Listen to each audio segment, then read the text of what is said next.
Hello mga karelasyon. Pag-uusapan natin ngayon ang tungkol sa mga AFAM. Alam ko na marami ang gusto at makakarelate dito. Alam nyo ba yung feeling na gusto mo lang sanang maglambing sa partner mo o sa asawa mo, tapos kailangan mo pang mag-isip ng English mo?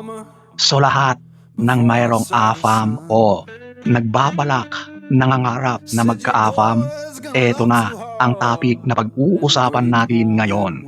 So, kung interesado ka, manood ka.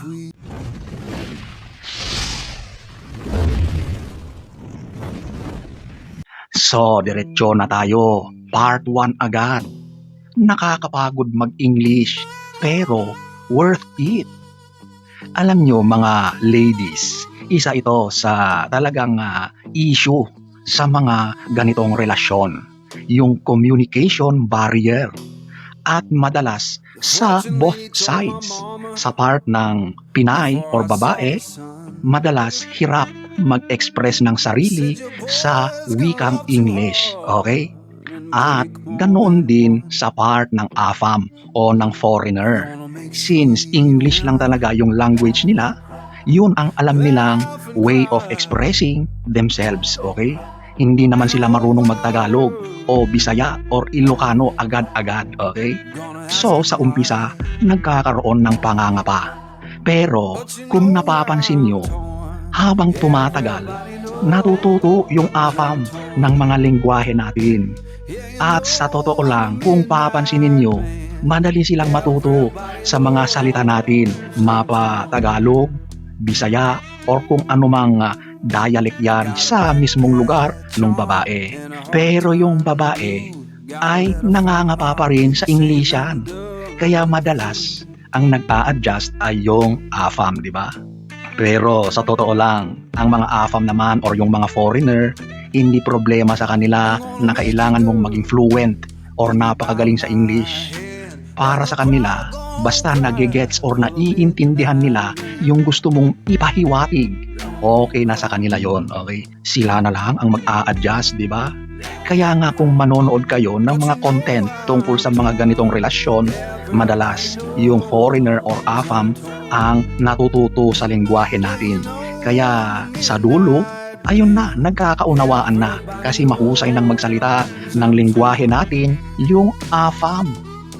Part 2, dito na tayo sa kultura, pagkain, mga paniniwala, mga nakasanayan. Alam nyo, kapag nandito na yung foreigner or AFAM, ang unang adjustment dyan ay yung pagkain, okay? Kasi iba talaga ang kinakain ng mga Western na tao o mga ganitong individual. Magkaiba sa kinakain natin dito. Kung sa atin ay talaga namang maraming kanin, rice is life, at yung ulam natin ay iba. Ang mga foreigners, kung titignan mo yung pagkain nila, more sila sa mga cereals, bread, meat, fruits, vegetables, pero madalas walang rice. At ang ginagawa nila dyan ay pinapapak lang, kinakain ng buo.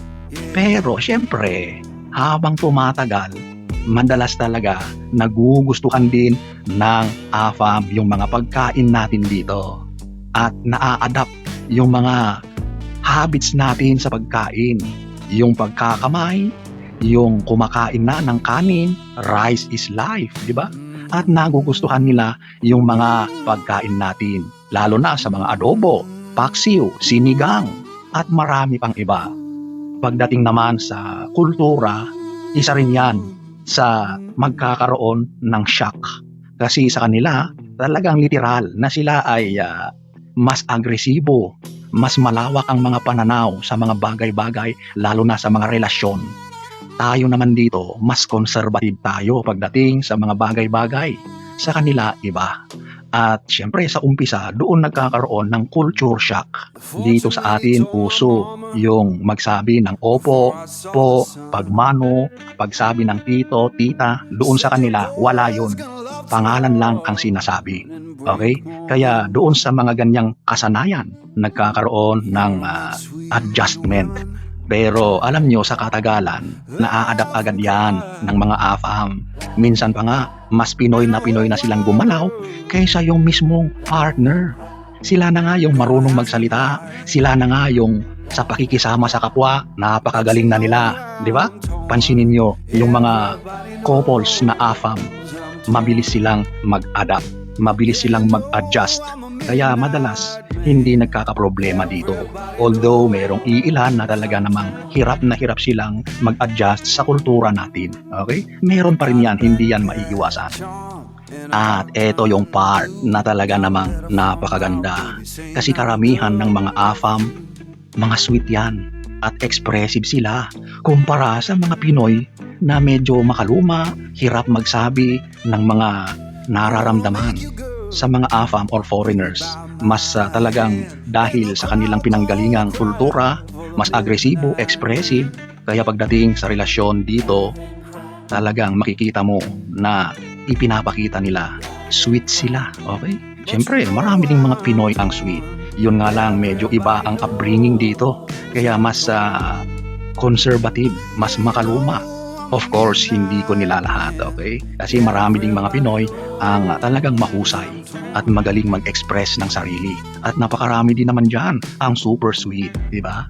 So, dito naman tayo sa part ng nagkakaroon ng hindi pagkakaunawaan o yung mga simpleng away, okay? Dito nagkakaroon ng medyo maliit na problema kasi nga, di ba, sa communication barrier. Kahit galit ka na inis ka na, hindi mo masabi agad-agad sa partner mo kasi nangangapa ka pa ng mga dapat na salita. Lalo na kapag itra-translate mo pa sa wikang Ingles, di ba? Kaya nga, yung mga AFAM o yung foreigner, sila na yung umiintindi sa mga sinasabi mo. Mapatagalog, Bisaya or Ilocano, Kapampangan or kung anumang lengguwahe yan. Okay?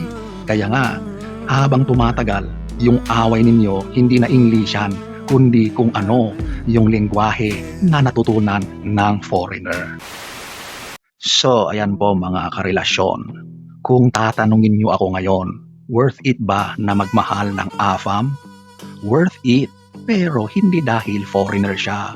Worth it kasi pinili niya na mahalin ka. Kahit iba ang kultura ninyo, kahit iba ang wika, kahit malayo ang pinanggalingan. At yon ang lesson dito. Una, huwag pasukin ang relasyon dahil sa label. AFAM man o hindi, ang karakter ng tao ang tunay na mas mahalaga. Pangalawa, ang adjustment ay hindi kahinaan, kundi kalakasan. Kapag nagbibigay ka para sa isa't isa, lumalago ang relasyon. Pangatlo, at syempre, mag-aral din ng kaunting English, hindi lang para sa partner mo, para na rin sa sarili mo.